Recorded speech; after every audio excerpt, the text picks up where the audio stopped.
Hi, this is Zoe Routh, and welcome to the series we're doing on points of view, how we show up and be in the world based on our experiences and how we perceive ourselves and the world. Today, we have Christina Ryan, and she is the CEO and founder of the Disability Leadership Institute, and quite a remarkable woman, I have to say. She was in the audience of the panel we were listening to on diversity and inclusion, and she had some remarkable comments to make during that whole event. And I thought, I must get to know this woman better. And she came along to one of my CEO breakfasts and was a speaker for us about diversity and inclusion. So I'm excited to have her on the podcast. So that's a little bit of a background. However, let me tell you a little bit more of the exciting things she's done. She has pioneered the use of mainstream forums by women with disabilities at the United Nations, and now mentors and teaches effective use of the UN for rights activists globally, while working as a leadership coach for people with disabilities. That's very busy. And one of the other exciting parts is that Christina has established the Disability Leadership Institute in 2016 as a professional hub for leaders with disabilities to build and support our disability leaders. It is the first organization of its kind in the world and has launched, I think, was it your first round of leadership programs just recently, or is that multiple rounds that you've had just recently? We've just graduated our first program. Oh, it's bloody exciting. And I can't wait to hear more about this particular program. So please welcome Christina. Yay! So much so. It's great to be here. Really looking forward to it. So the first question I have is around leadership and working in the UN space internationally, setting up an organization first of its kind in the world. How do you get to that space? Like, what was your first leadership experience and how did that shape your career? I think I'm just kind of constructed to be one of those people that does stuff. And what I mean by that is I've come from my entire family, multi-generations of people who have been social change activists and got out there and done things. So in some ways, it's the family trade. And what that's meant is I just have a particular approach to the world. If something needs doing, then I'll get out there and do it. Yeah. That's the short list. There's a bigger, longer list of things, which I generally don't send to people unless I'm trying to get a high-paid job out of them because it's a bit intimidating. And I find it shocking to read myself, yeah. It's just what I do. I do what needs doing, and I do it, I've done it most of my life. Yeah. I love that. I love that as a definition of leadership. Do what needs doing. It's very pragmatic and action-oriented. Well, in that context too, I think the clarifier there is it's also not about you. I think that's a really big thing. I was having a conversation with a friend, a little while back, and he said something that really took me by surprise, that leadership is a competition. What? And I thought, what? I said, same thing too. What? And I said to him, no, it's not.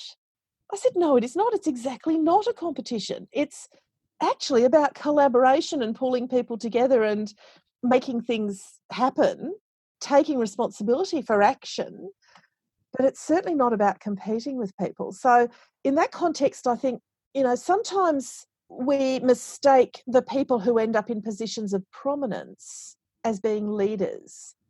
And of course, they're not necessarily. They're often more concerned with themselves and their own prominence or their own position than they are about affecting the particular change or fixing the particular problem that, would be far more useful.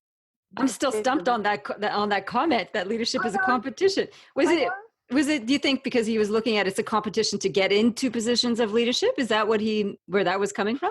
I suspect so, actually. And I did process, it took me a while, some weeks to work through the whole thing, but I suspect that's exactly where he was coming from. And particularly, white men of a certain age, which he is, I suspect that's exactly where many people end up, is this space of I can't do things unless I come first, or if I win the position, or if I am appointed, or if I... Right. So there's always that look out for yourself thing going on, which in leadership context now, particularly in leadership development, is really anathema. It's not how we think. We're not thinking in terms of what's in it for me.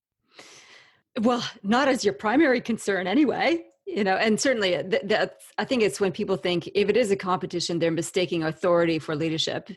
That's right. And also that thing about what is success. You know, that thing about success is being paid more, or about having a more important position or a more high profile position.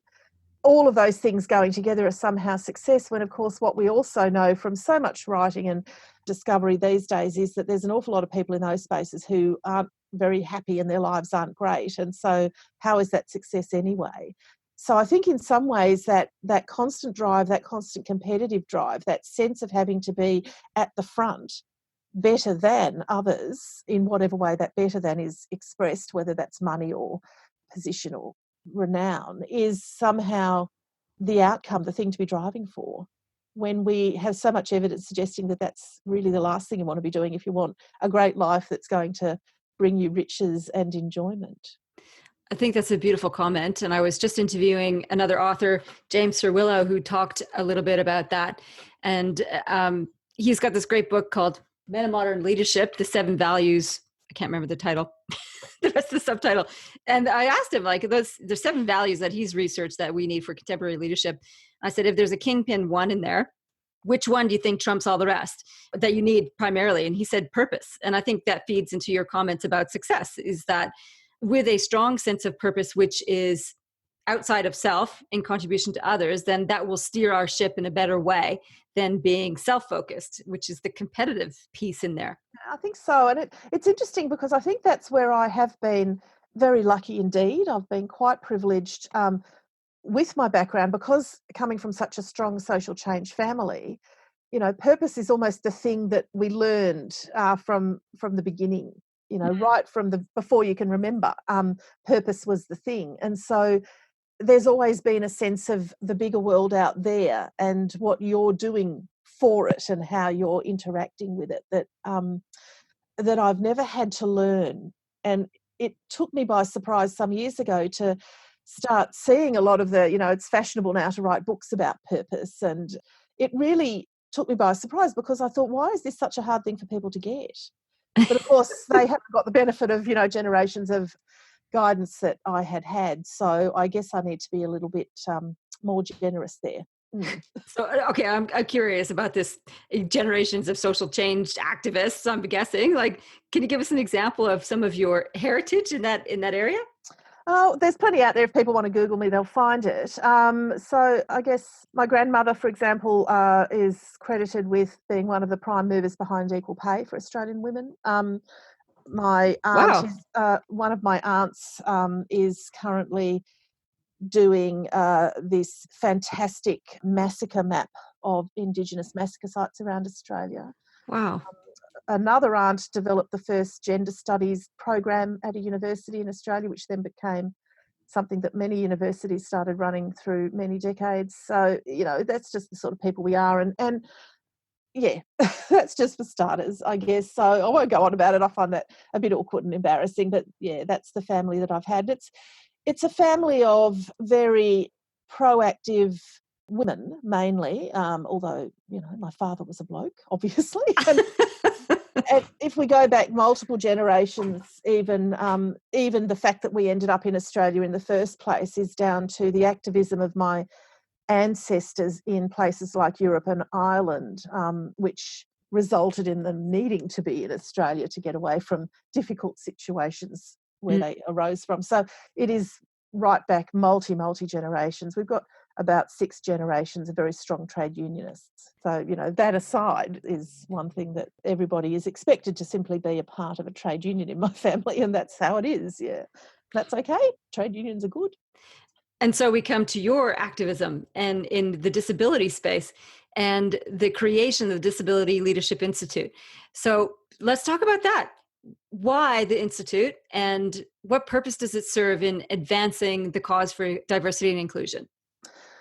Quite a bit, and, you know, mindful that we don't have all day. Uh, Look, I've spent 25 years working in violence against disabled women primarily, but disabled people, and was very much one of the people pushing for a Royal Commission for the last decade into the violence and abuse against disabled people. And the work I did at the United Nations was around women with disabilities and the inequality that we experience. And it hit me one morning, 3 a.m., literally on a Sunday. It was 3 a.m.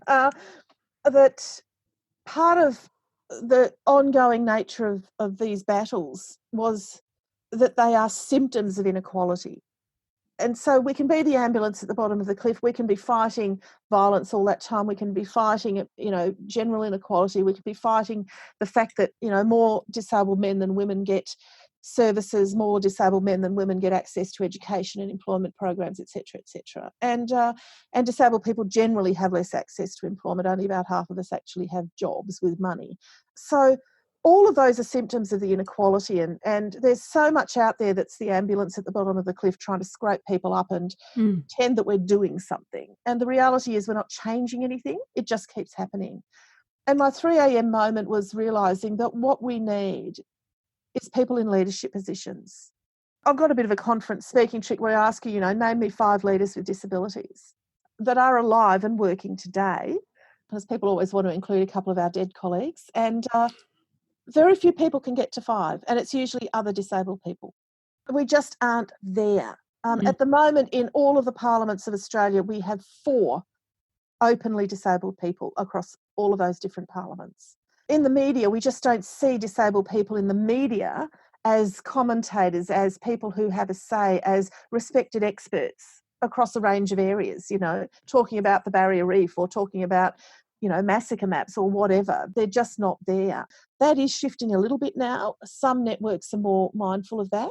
In academia, in all walks of life, we just don't have that presence of disability leadership. And that means a couple of things. It means that we're not respected as leaders in the community who have a contribution to make. But what we also know is a specific outcome of inequality is greater levels of being subjected to violence. And, there's a wealth of research now that's gone into understanding this about gender-based violence, that it is an outcome of inequality. And countries that have much greater gender equality indices have less gender-based violence. So I put those two together. We don't have any specific research in that area. And I put those two together and thought, that's what we need. We actually need to fix the disability leadership dilemma, the fact that we don't have it, the fact that it isn't a thing. And there was the birth of the Institute. And, from my background, I mean, I've run organisations, I've done things, I've been to the UN, I've represented my community across a range of areas over most of my life, doing things. And I thought, I've got the skills, I've got the expertise, I can pull something like this together. And because not much frightens me or gets in my way, I just got on with it and did it. And within literally 2 months, we had it up and running. So that was exciting. It's a real lesson in the fact that you don't need to agonise over starting something up. If you really want to do something, just bloody well do it, in my opinion. If you sit back and talk about it too much or get frightened or worry about the what ifs and get anxious, well, you'll never get anywhere. So getting out there and just doing it is how you change the world. And now we've just had our 3rd birthday, and so that's pretty exciting. It's amazing. It's a huge credit to you, the initiative, the effort that goes into producing something like that, and the vision for creating a space to give people the conviction and courage to stand up and see themselves as leaders. And I think you need to do that before you convince other people to give you a go, I'm guessing, is part of the genesis of this particular program. I'm curious about looking across at, why are people with disabilities perceived as not leadership material in your opinion? I think it's several centuries of cultural assumption, fundamentally. I mean, we're still getting out of institutions. Yeah. Institutions still exist. They're right here in this country right now. And it's that sense that disabled people are pathetic, that we are just a little bit weaker, that we're not up for it. These are all statements that are regularly made in my presence. So it's still the dominant thinking about disabled people. And in fact, you alluded to that panel conversation where we met, Zoe, and I asked a question at that panel conversation, and one of the panel members, who I've since become very friendly with, I might point out, answered me in a way that I found shocking, is to the extent that they can. And I thought, that's really important for me to be reminded that that's where the majority of people are still sitting, around the ability of disabled people to be leaders. What was Yeah. the context of your question? so that she answered in that way? Like, I can't quite remember what the question was I asked. It was obviously around disability leadership and the fact that we hadn't covered it particularly. maybe it was like, how do you encourage your disability leaders? And she Yeah, and said, to the extent that they can do the job, well, something to actually, that effect. it was a he that Oh, it was a responded. he. So I'm Okay. not going to get into naming, but to the extent that they can, and the implication there is, oh, we'll be nice about them getting to a certain level and recognise that that's about as far as they're going to get. That's sort of where it's at, and I just think, look, and I'm not saying I'm observing that. I'm not saying it in a critical way, but that's where we're still sitting. And we get this even when we talk leadership development in the disability space. Most programs are still very entry level. There's an assumption that people are starting. There's no recognition that there are existing people in the workforce, some of them operating at fairly senior levels, who are disabled people, and yet they are not recognised as leaders. They're not the ones that are referred to. They're not the ones who are targeted for executive appointment. They're bypassed. And it's a really interesting thing. And I think a lot of it does come down to cultural assumption and just we just haven't moved yet further down the path of accepting that disabled people are pretty much like everyone else when it comes to being leadership material, doing the inspirational leadership thing, being responsible for people, for money, being able to make tough decisions. Some of those things that a lot of people still balk at, still really struggle to think that someone like me might be able to do. I think it's actually embedded in the language, disability. Anything with a dis means a lack of, disadvantage, disunity. And I think that's probably because I've heard people talk about disability like, let's change it to different ability. And what's your thought? Is that just Yeah, that doesn't travel very well, that thinking, because fundamentally disability is an identity. uh-huh. People identify as disabled people, and there's always a bit of suspicion around that, but you think about it, Indigenous people identify as Indigenous, LGBTIQ people identify as LGBTIQ, etc. So, I identify as a disabled woman. That's where I come in. And there's a funny space where if we start using euphemisms to cover up language that does still make a lot of people uncomfortable, Yep. we make it invisible. And Okay. we're already invisible because we're not there. We're not in these rooms. And so people who are already uncomfortable about disabled people make themselves comfortable by using euphemisms and fundamentally exacerbate the fact that we're already invisible. So there's a really big push to say, look, just say the word. It is actually who we are. It would be like suggesting that some people find the word women difficult. And there was a time when men found it very difficult to talk about women, other than Yeah. disparagingly.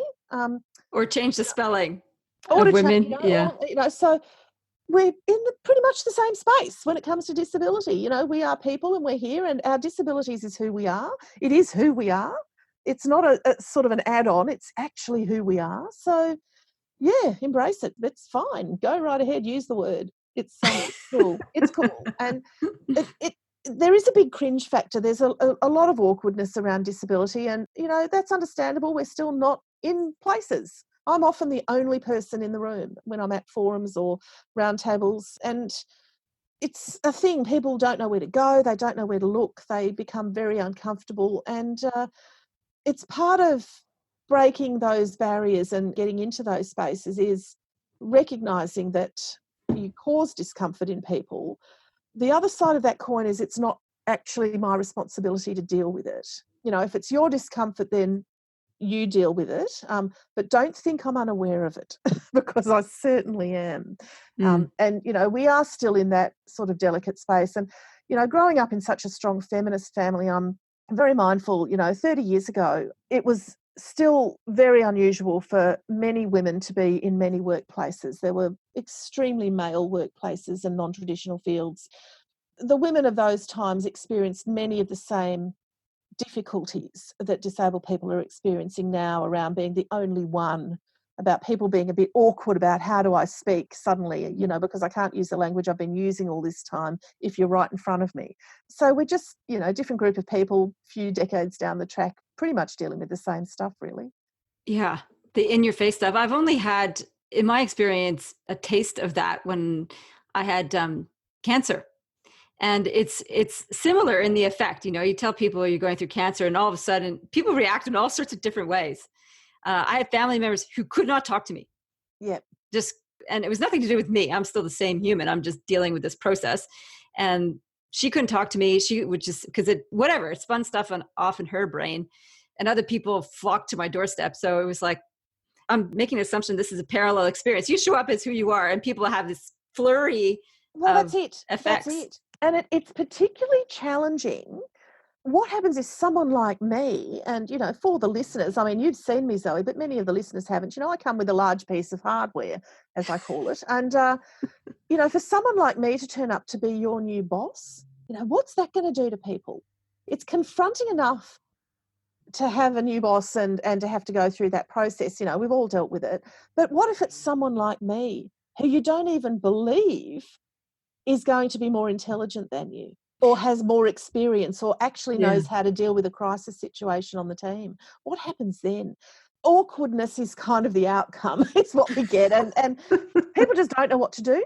And then when things are pointed out, they become either highly defensive or revoltingly apologetic. And, there's a big conversation that goes on around that on a regular basis. So often being disabled people operating in mainstream places is about navigating quite severe hostility, or navigating people being incredibly awkward and being placed in a position of having to allay their fears, would be a way of putting it. Yeah, it can be really strange. So we had a conversation before we hopped on the recording about, and I generally ask this of my guests, is there anything that's off limits? And you said, if you please share it with the listeners, your response. We don't talk about our disabilities in the disability community. So what have you got?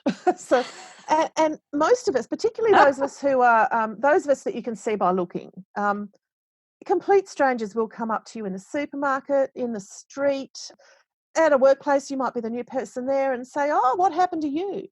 Wow.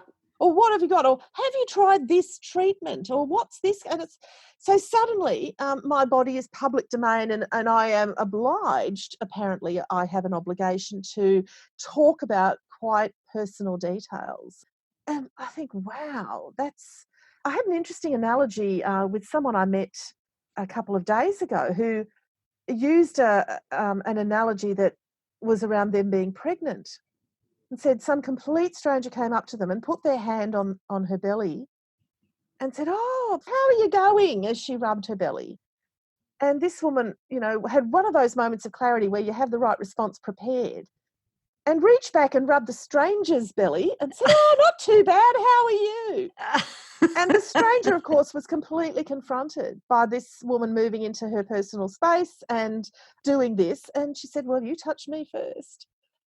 It's highly common. It's actually, we have entire Twitter days where it's almost a game we play amongst the disability community, and an amusement for us all to share the worst examples we've had of these sorts of incidents. They happen all the time.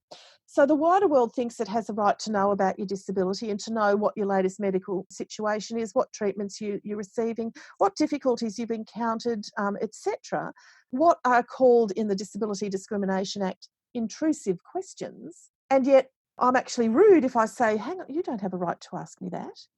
"Oh, but I just wanted to know. I was just being friendly." It's like, you've just asked me completely personal questions. Yeah. If I turned up and said to you, "Oh, so when's your next period due?" Or "What was happening with your hemorrhoids that you mentioned?" That sort of, excuse me? It's that really personal stuff. But when complete strangers are doing it, which it usually is, it's quite astonishing. So what this shows us is there's a lack of respect for personal space and for recognising disabled people as adult individuals. Somehow we're public domain and anybody can come at us with questions that are incredibly personal that you just wouldn't ask another person. In some ways, it's because your medical history is visible in some regard, whereas if I walked around with a placard with all my medical history, that's essentially what it is. Here's my medical history on a placard, and people have then asked questions about it.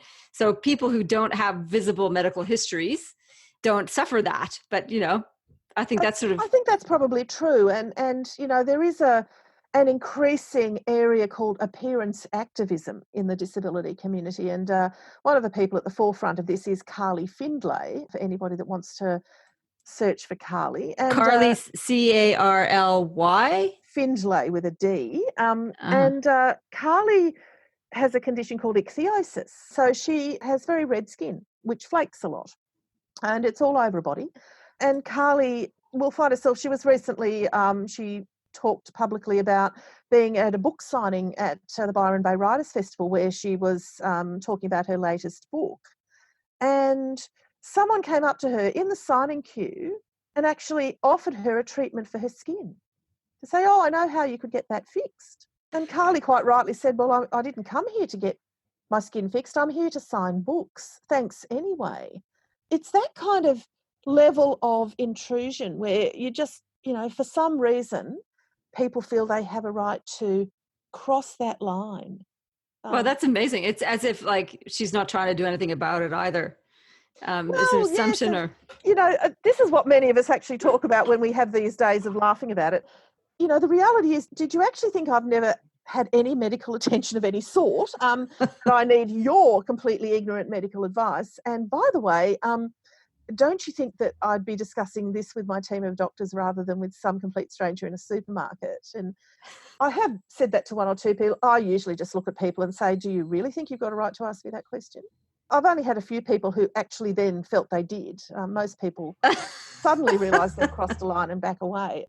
It's just a constant thing. So I think it gets to this whole element of people look at me and they don't see someone who has been a CEO, someone who has run teams, someone who is acknowledged as a leader in our community, somebody who has quite serious expertise in a number of specific areas, somebody who's sat on boards and chaired boards. People don't look at me and see that. They look at me and see cripple. And that's where we're still up to in the disability space. And that's what acts as a barrier to our recognition as leaders. And then, of course, if we are doing leadership, it's always assumed to be disability specific. We're only able to talk about disability, which, of course, I'm not helping at all by being here today talking about disability and running a disability leadership institute. But the truth is, we have people in all sorts of academic spaces. We have people running IT departments in corporates. We have people doing all sorts of things across many, many fields, sitting on boards, being, highly competent, increasing number of people in the media. And, so our expertise is extremely broad. Our interests are very broad. And yeah, we can talk about just about anything like everyone else.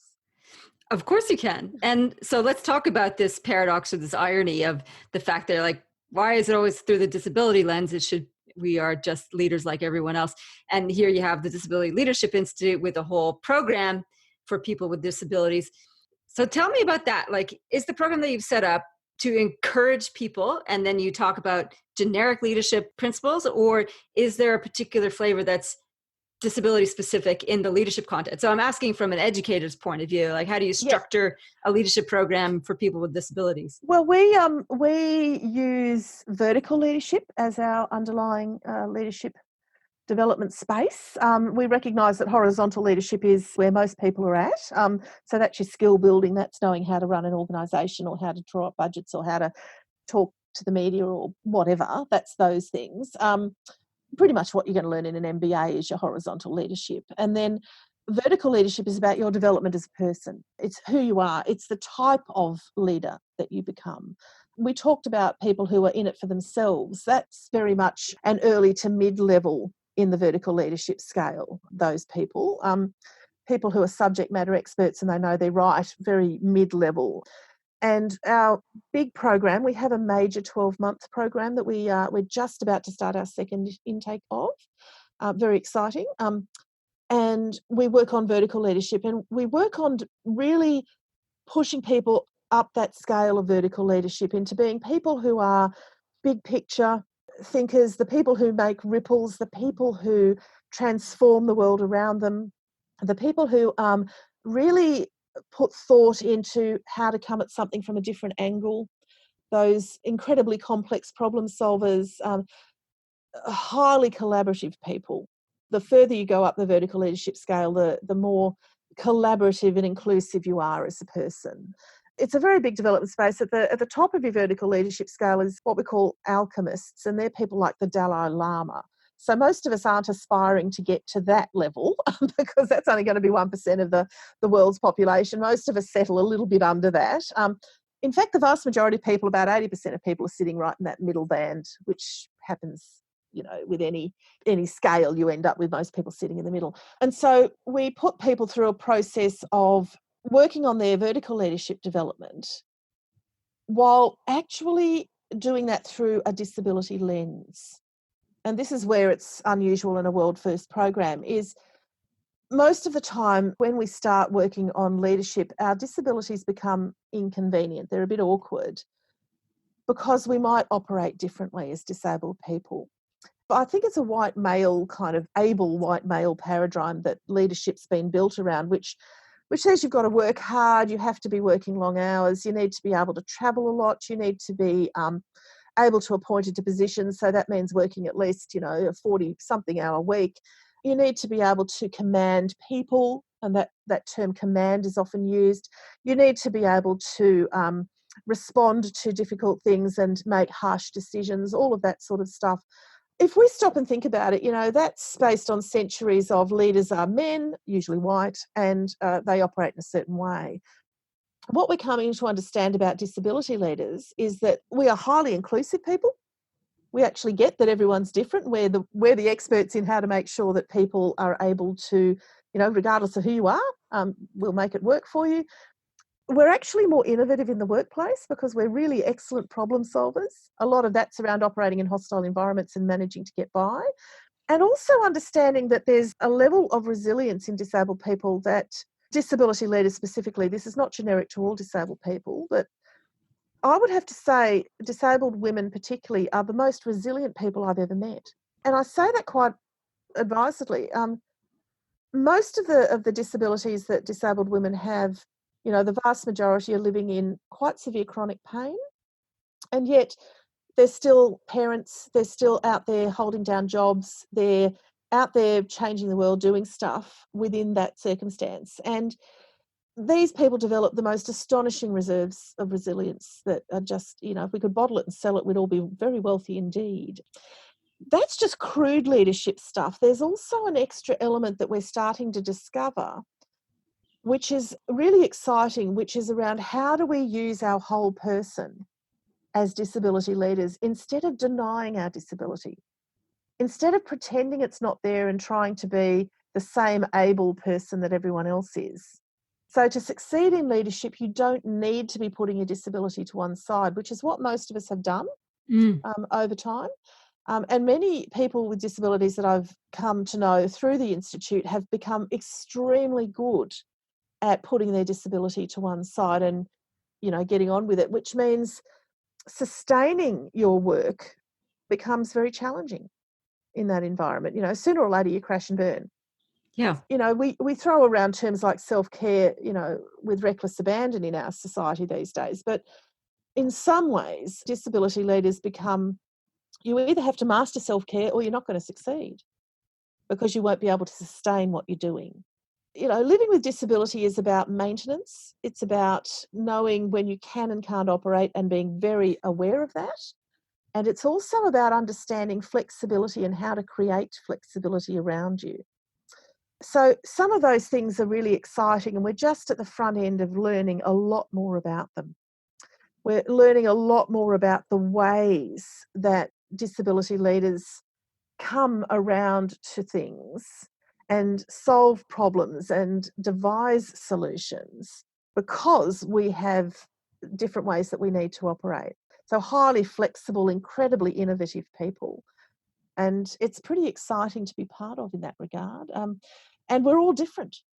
We all have such a different experience that all of those situations are going to be different for every single one of us. Yeah. So in that last piece, which is about owning your disability and living with it and managing through it and being technical with it, seems to be a paradox at play where does that, I mean, you've talked about people with disabilities need incredible courage and and strength through expressing their vulnerability and sort of speaking about your disability, and it's what needs to be adapted and how you live with it and work with it. Does that kind of like demystify it a little bit? And the paradox is you can talk about it, but people can't ask you about it. Oh, that's absolutely where it sits. Yeah. Okay. But that isn't what disability leadership is. It's not about wielding your disability like a sledgehammer. It's not about wielding it and thumping people over the head with a sledgehammer with it. It's actually about not that process, and I use a hand gesture, that kind of brushing aside thing Yeah. that we do. And every time I do that with any disabled person, they know exactly what I'm talking about. It's about that I'm just not thinking about it today, I'm putting it to one side. Okay. I'm getting on with it. So the best way that most of us have come up with of managing is to simply not think about it. Don't want to know about my disability. I'm going to plow on, take the drugs, get on with things. And that isn't necessarily helpful. I mean, in other diversity areas, we talk about people turning up as their whole self. Yeah. And yet somehow, for disabled people, that's not what we are encouraged to do. Our disabilities are confronting for other people. People don't actually, unless they want to get intrusive, people don't actually want to know about your disability. They really don't, actually. My grandmother once said to me, people don't want to know you're sick. They really don't. I had no disability at the time. This was a word of advice that she gave me when I was about 11. You don't talk about being sick, people. Nobody wants to hear about it. And I thought, oh, right. That's the sort of community we live in.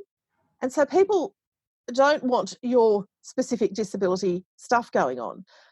What they don't realise is happening as a result of that is that we're actually denying our disability. So, I might turn up and be in the workplace.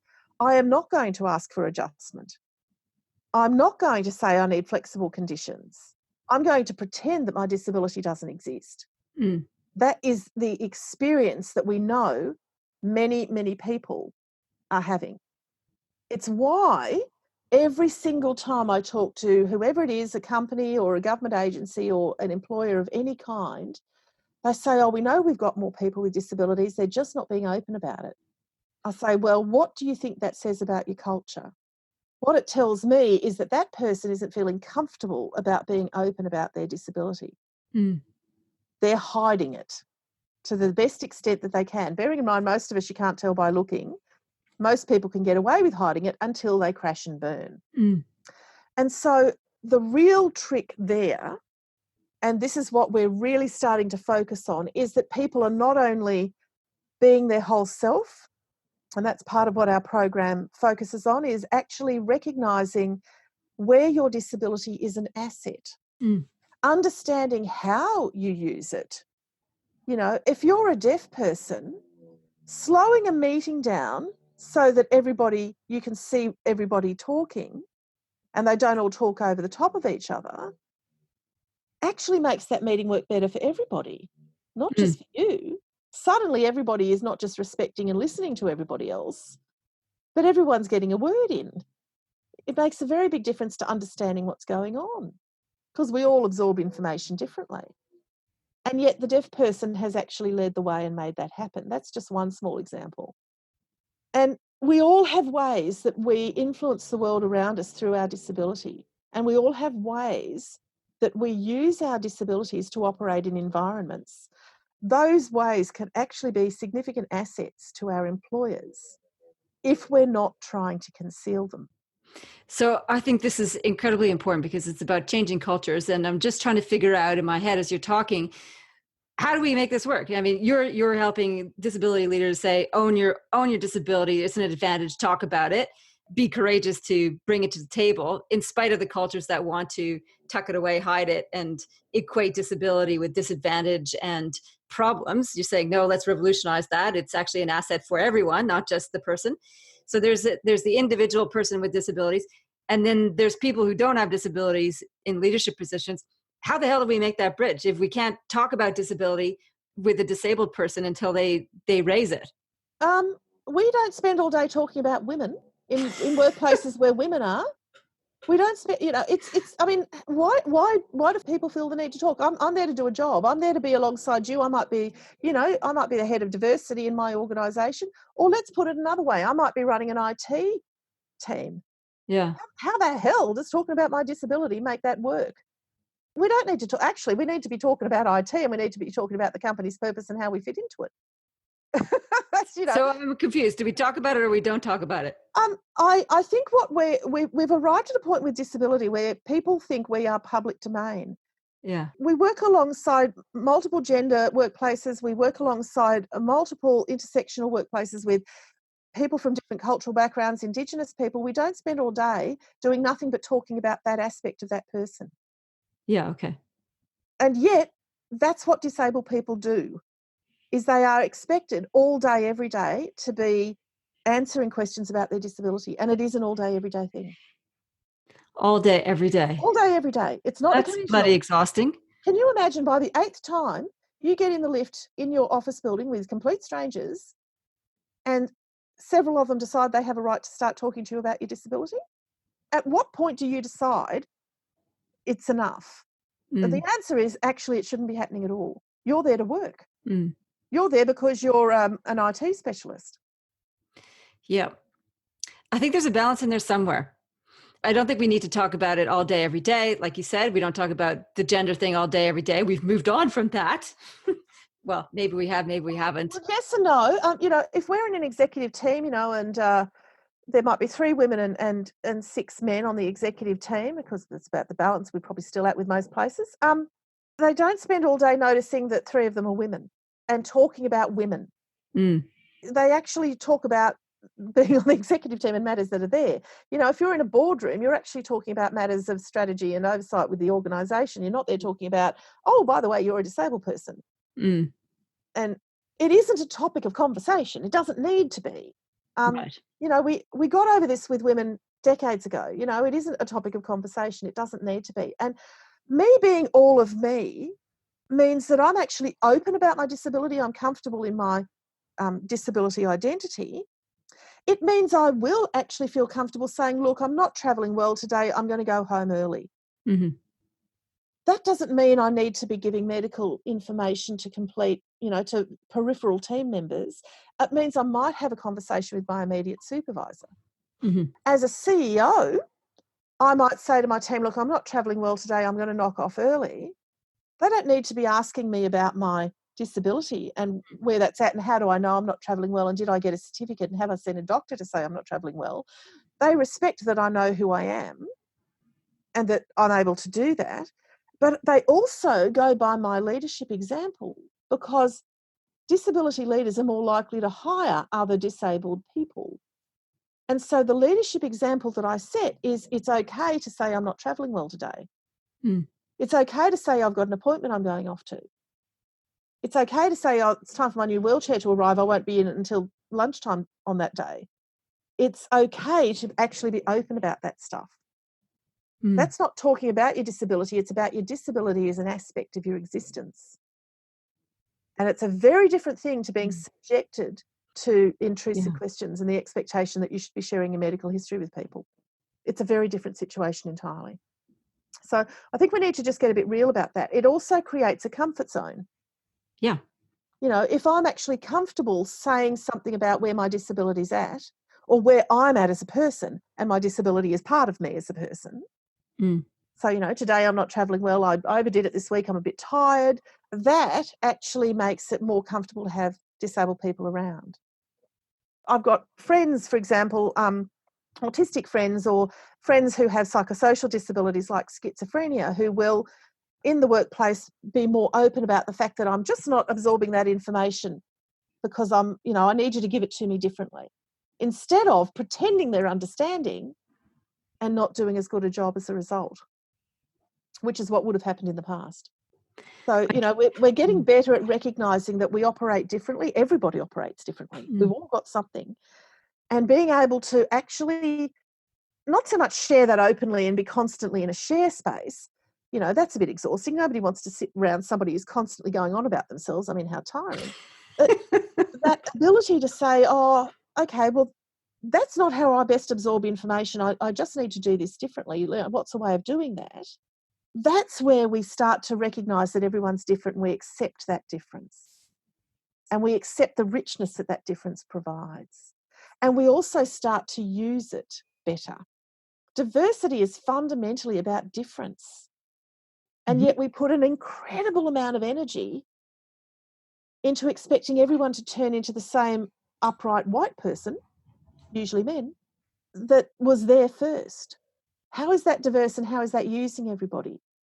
It isn't. If we're all blocking ourselves, then it's not using diversity. I'm quite fascinated by this aspect of diversity. We throw the word around, but we're not using diversity. We're woeful at actually using it and making it work for us. Mm. We get so hung up on everybody being the same, and a certain paradigm is how we all are, and this is the acceptable way to be, that we forget that actually we don't have to all be like that. And it's better if we're not.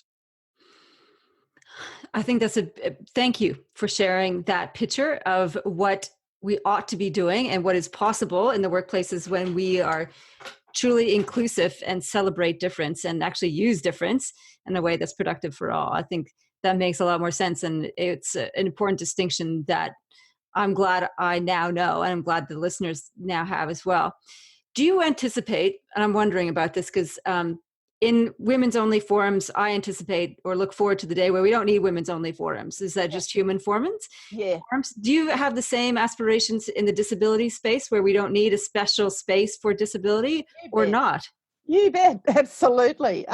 When we're there, when we're 15% of global leadership, because we're 15% of the world's population, or really it's more like 20, but the stats are bad in some countries.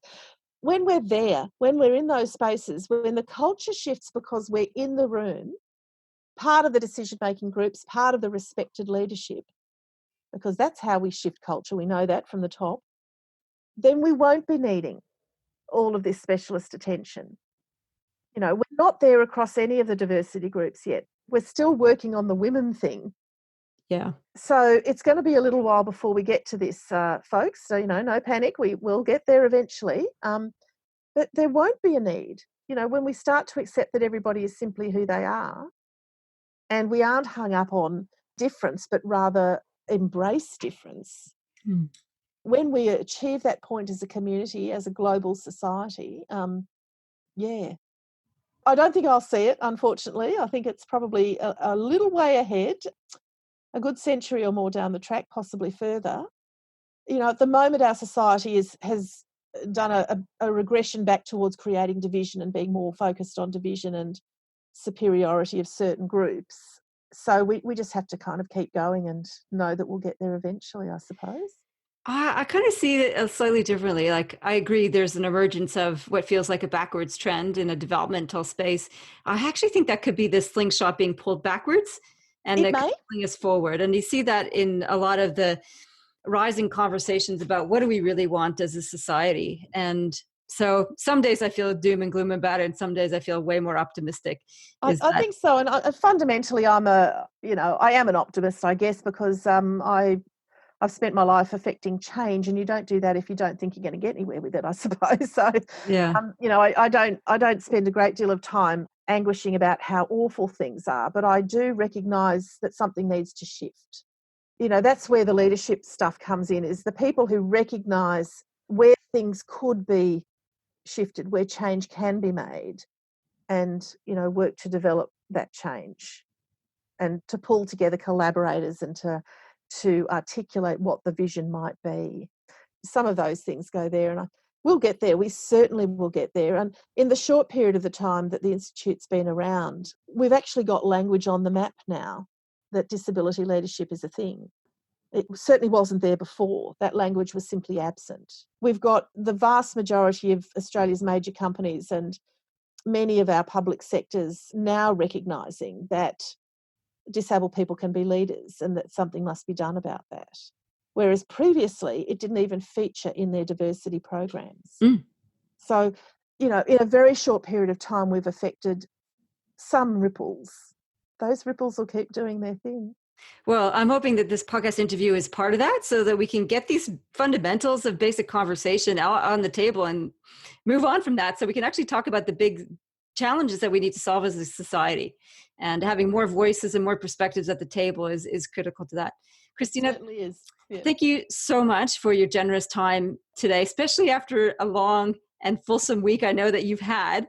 I hope the rest of your Friday goes really well. So thank you so much. Thanks so much, Zoe. It's been a real pleasure.